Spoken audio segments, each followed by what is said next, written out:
So we've come back to the rear of the Kubota B1550, and that's the rear PTO. Now, as you can see, it has been leaking. It wasn't leaking that much. That's obviously after pulling the rear seal off.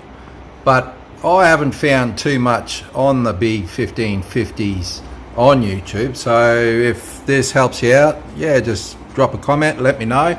But basically, one of the local mechanics just told me, this could be just common knowledge, but it wasn't to me, but just put 2 screws in either side of it, and it just, gradually pull it from one side to the other, slowly, and it eventually come off.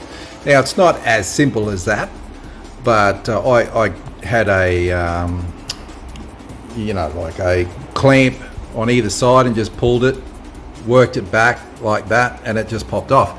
Now, I did buy a gasket to take all the bolts off on all 6 bolts there, but if I can just put the new gasket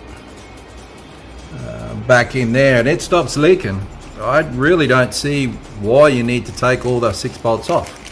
Now, the replacement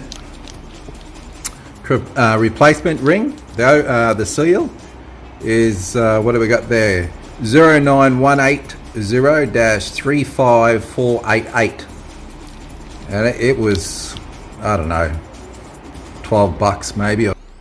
So once I've got that out, this is the new oil ring.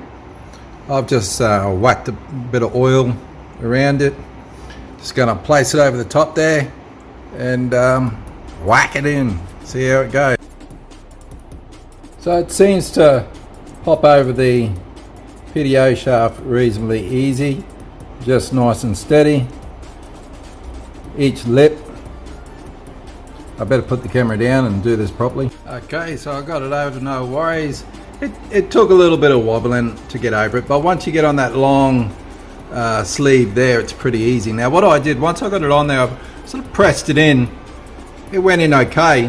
Then I used a bearing, just an old bearing, and sort of used that and then punched it in with a rubber mallet, steady of course, and just worked the way around it. And I don't know, it seems to be in there, but tomorrow morning after the cleanup, we'll see if it actually worked or not.